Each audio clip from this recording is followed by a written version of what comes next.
Dans les mouvements qui font du bien, il y a la famille des ponts. J'aime les ponts pour mes clients, peu importe leur âge ou leurs conditions. Il faut juste choisir la bonne version qui est appropriée pour eux. Les différents ponts travaillent majoritairement les fessiers, les ischio-jambiers et les abdominaux.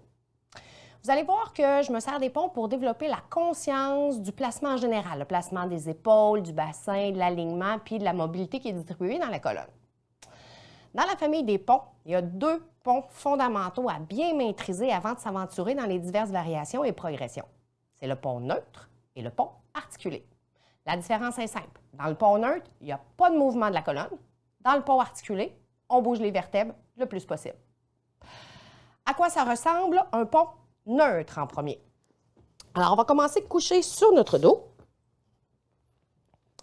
Ce qui est très important quand on fait des ponts, peu importe le type de pont, donc neutre ou articulé, il ne faut pas mettre de coussin sous la tête. Pourquoi? La raison est simple, je vais avoir mon cou au neutre. L'exercice du pont demande de lever mes fesses vers le plafond.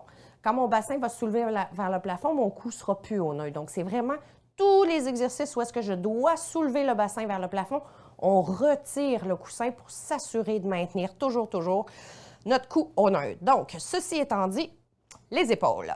Je laisse le poids du corps, la gravité, laisser tomber mes épaules, ouvrir mes épaules, mes 2 omoplates se plaquent dans le tapis. J'ai les bras longs, les doigts longs, j'ai mon bassin au neutre et alignement des jambes. On veut notre alignement chez Posture Action, hanche, genou, cheville. Okay? Je vous parle du pied.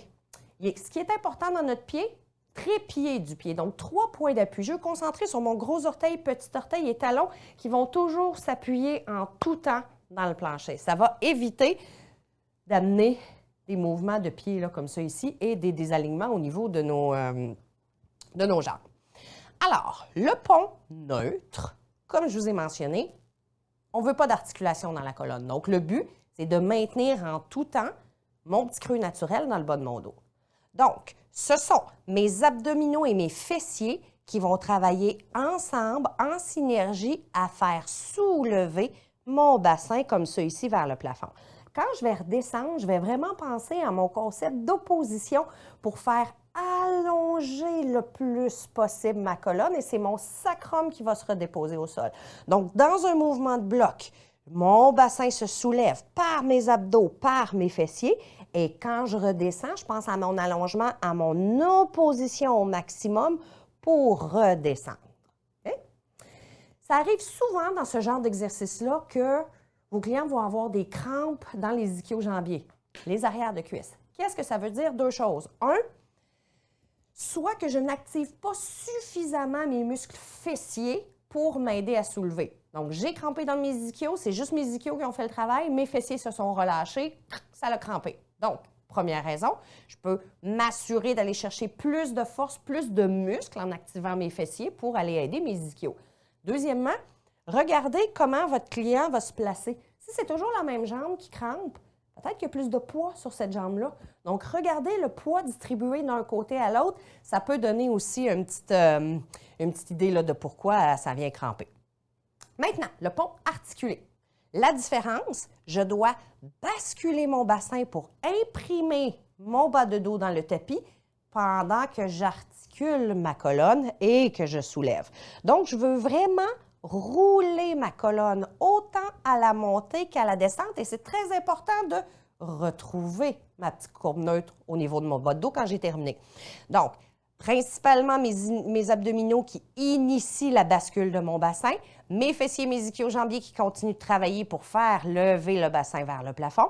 Mais encore une fois, je cherche toujours à faire rouler doucement la colonne vertèbre par vertèbre. Okay? Donc, je m'assure que je ne pousse pas dans mes mains. Je veux vraiment observer que mes épaules ne bougent pas ici. L'énergie vient de mon ventre, mes fesses pour me faire monter. Qu'est-ce qui peut se passer aussi? Un désalignement au niveau de nos jambes. Donc, soit que mes genoux vont venir se coller ensemble ou soit que mes genoux vont chercher à s'éloigner. À ce moment-là, on va venir utiliser soit des petits ballons ou des petits élastiques, là, des petites choses juste pour bien maintenir l'alignement au niveau de nos jambes puis s'assurer que nos genoux et que nos pieds ne partent pas dans toutes les directions. Alors, en résumé, tous les placements posturaux sont importants à maîtriser quand on cherche un mouvement qui fait du bien.